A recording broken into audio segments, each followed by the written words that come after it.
পরম প্রেমময় শ্রী শ্রী ঠাকুর অনুকূল চন্দ্রের ১৩৬তম জন্ম মহামহোৎসব এবং ২৬তম শ্রী বিগ্রহ প্রতিষ্ঠা স্মরণোৎসব সাড়ম্বরে পালিত হয় বদরপুর সৎসঙ্গ বিহারে। শনিবার বিকেল ৩টায় উৎসবের উদ্বোধন করেন সহ প্রতিরৃতি ফাল্গুনী বিজয় চক্রবর্তী। তারপর মাতৃ সম্মিলন সহ একে একে বিভিন্ন অনুষ্ঠানের আয়োজন করা হয়। এদিকে রবিবার ভোর থেকেই শুরু হয় বিভিন্ন মাঙ্গলিক অনুষ্ঠান, উষা কীর্তন, ভোগ আরতি, শোভাযাত্রা, সাংস্কৃতিক অনুষ্ঠান, ধর্মসভা, আনন্দবাজারে মহাপ্রসাদ বিতরণ সহ দিনব্যাপী উৎসবের আমেজে কাটান সৎসঙ্গীরা। উপস্থিত ছিলেন অসংখ্য সনাতনী মানুষ। ব্যুরো রিপোর্ট, আজকের বরাক। সবাইকে জয়গুরু, নমস্কার। অনুকূল চন্দ্রের শুভ ১৩৬তম জন্ম মহোৎসব, তার সাথে সাথে বদরপুর শ্রীমন্দিরে পরম প্রেমময় শ্রী শ্রী ঠাকুর জগজ্জননী মৌলানা এবং পরম পূজ্যপাদ শ্রী শ্রী পর্দার যে শ্রী বিগ্রহ প্রতিষ্ঠা হয়েছিল আজ থেকে ২৫ বছর পূর্বে, তার বার্ষিক মূর্তি উৎসব চলছে। গতকাল বিকেল ৩টায় এই উৎসবের উদ্বোধন হয়। উদ্বোধন করেন বদরপুর সৎসঙ্গ বিহারের ফাল্গুনী বিজয় চক্রবর্তী এবং সেখানে উপস্থিত ছিলেন সভাপতি শ্রী অনিল চন্দ্র পাল, শ্রী জয়ন্ত চক্রবর্তী এবং আরও দাদা এবং মায়েরা। সেই উদ্বোধনের পরই মাতৃ সম্মেলন ছিল বিকেল ৩:১৫। সন্ধ্যা প্রার্থনার পর সাংস্কৃতিক অনুষ্ঠান ছিল।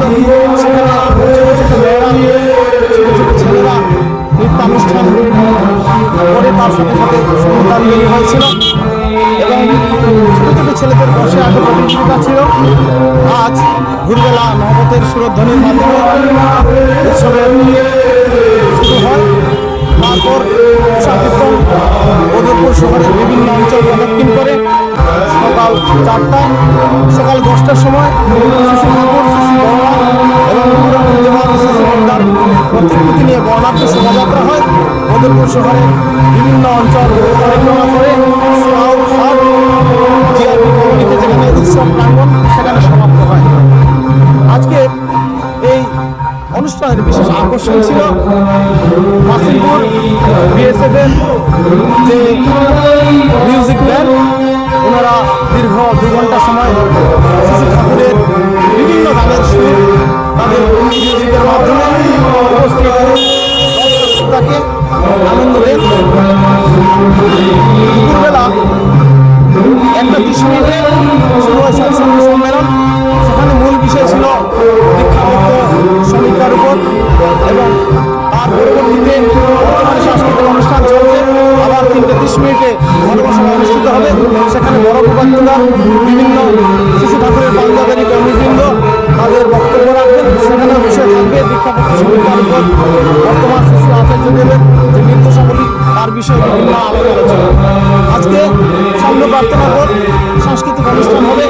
সেখানে শিলচর থেকে আগত শিল্পীবৃন্দ তাদের সঙ্গীতাঞ্জলি সবাইকে উপস্থাপনা করবেন।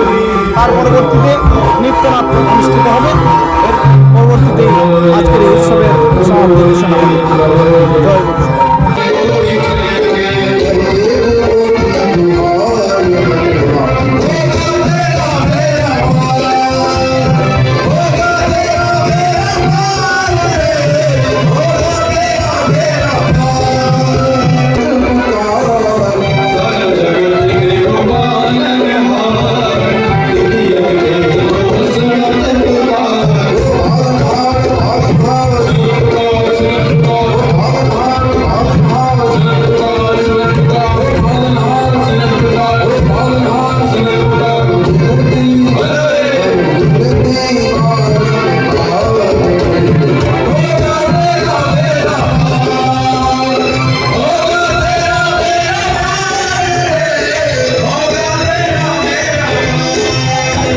আপনারা দেখছেন আজকের Barak, a house of Adrija digital media.